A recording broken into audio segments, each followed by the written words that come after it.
bikwatibwa Ministry of Health bya Amalwaliro, ebyensoma Ministry of Education, ebya Practice Nurses Council. Naye nga bw'ogambye nti abantu kati population yeeyongedde, tugezaako okulaba nti tusaba gavumenti, era gavumenti egezaako okulaba nti ezimba amalwaliro agamala, gube n'omutindo gube nga gumakinga n'amasomero agagera kyetagazimbibwa. Naye nga bw'omanyi sente tutandikiddwa lukintu, naye nga te tugezaako okulaba nti abanaanyini amasomero nga St. Francis gaba mulaba ekizimbe ekyo genda kuba eddwaliro, olabe nti bezimbe amalwaliro gennyini banabadde nga batwala abaana abo nga bano bakola ensambi abeerubaga ab'ekibuli, naye kati batandise kubanga St.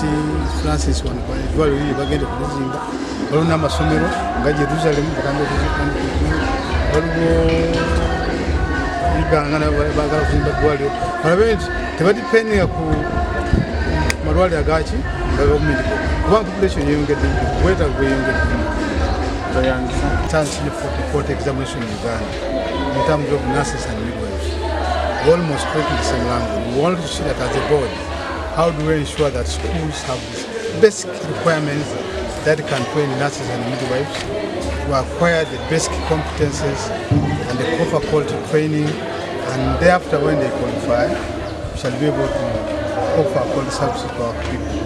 And this is what we want, that we want our professionals to be competitive enough in the world of market, in the job of market. Because today we have many competing countries training health professionals.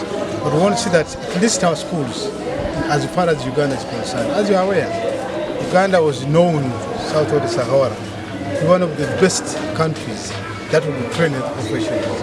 We go across the country and the world, most of our professionals are there. We want to maintain that status quo to see that the professionals we train have ethics, have professionalism, have competences, and they love their country. And as you know, our motto says, for God and my country. And if I can remind you, the best gift God gave man is life. And therefore, once a patient comes to the hospital, we would like to get the best services from the professionals. From the time of entrance, the time of treatment, the time of feeding this patient, the time of discharging this patient, up to the time this patient goes to his home or her home, he is followed by these professionals and they counsel this patient. And we are looking at how best can we ensure that we do more prevention than curative. Most of our diseases are preventable. If we can have our nurses go to the community, talk to them using the primary care concept, we believe this is the only way to go, because almost 80% of our diseases confronting our people in our country are preventable. And therefore, we're only going for maybe non-communicable diseases like diabetes, hypertension, arthritis, and control the others and minimize the unnecessary costs that the country and the Ministry of Health is incurring. So this is why we are here. But of course, we've been training people to observe standards of operational procedure, just as we did for COVID. People should emphasize the question of hygiene and washing, distancing oneself, avoid unnecessary contacts, and be able to report any case that is presenting signs and symptoms of Ebola to the nearest health facility so that you are looked after and be treated in time. Because sometimes I was listening to Mugwanga, some of them contracted the condition and they thought maybe they had been bewitched, which I think was unfortunate. And of course they died. By the time they realized it was a bit late. But we need to appeal to our people. You as the media, sensitize them, give them the necessary information how best they can avoid. And even if they contract, they must report to the nearest facility for early diagnosis and early treatment. Yes. And our workers are being trained and being sensitized, and we're asking the government to provide the necessary equipment for protecting themselves as they look for these patients. Unfortunately, we have started losing some people, but tujagamba nti badde challenge ofuna president ofune bagenga badde balina ebaraga naye tulowooza nti singa eddwaliro libeera wano wennyini ate banguyira okufuna ennyo kye balina okufuna okusinga nga liri walala kuba libeera ku ssomero ngasomero litukanya ate nga tusobola okubafa okukola kyemukizibu egenda okubeera mu ddwaliro of course bajja kwongera okuyiga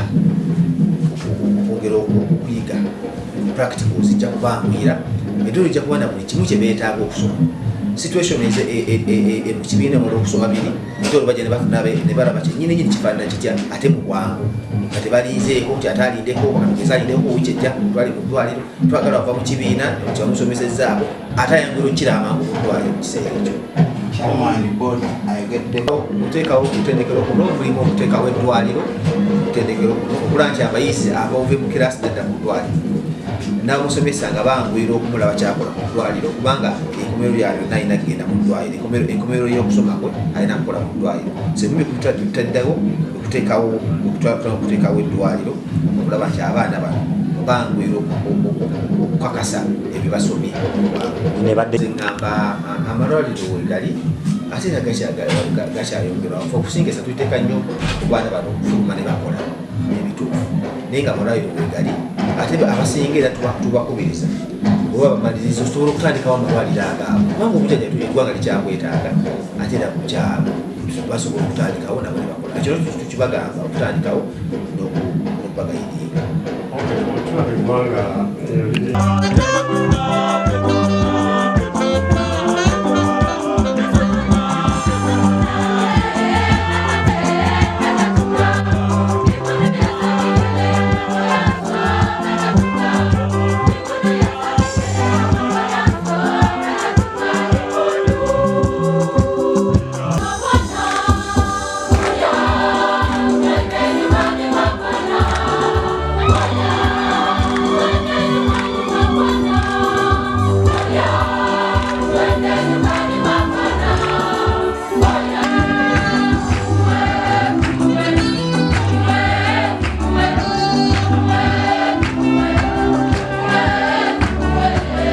Coupling, is this not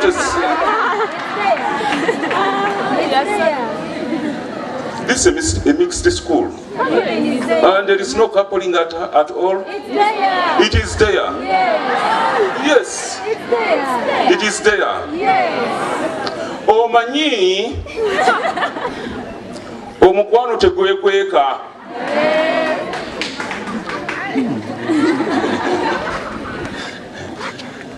Bwe mutandika okwagalana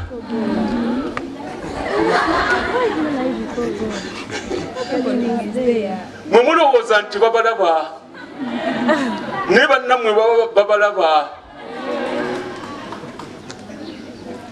era bayinza n'okuboogerako mulenzi gundi gwe olaba nti Kizito alabika ayagala nakitto nti munagezi nange nabalaba dda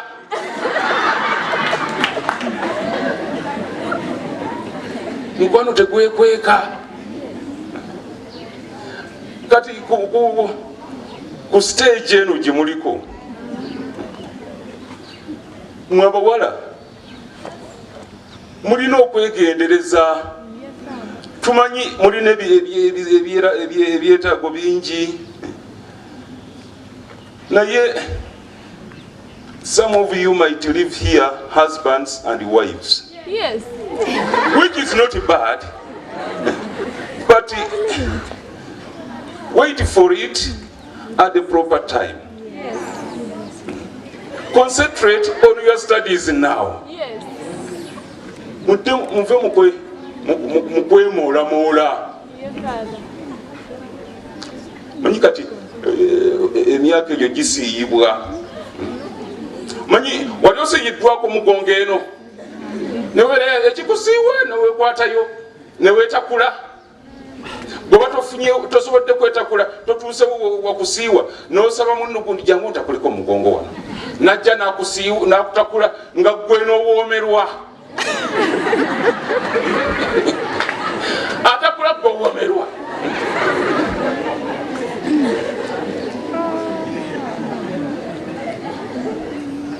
Kakati nno oli bw'ayagala okutakula muteerewo awatasiiwa tajja kukusobola. Muwulidde? Manyi babatakuza ssente abawala ssente zirime bafuukira ssente muve ku bye muliko bano abalenzi badde mu kubatakula ekyo nkivuddeko ekyo. And don't forget that by faith, AIDS is still with us. all of us, the infants, the youth, the grown-ups, don't mind, I'm still okay. But thank you. So I'm calling upon all of you to avoid living a loose life. We want you to live longer. Amen? Amen. Today you are going to eat. The chaplain said we rejoice, we eat.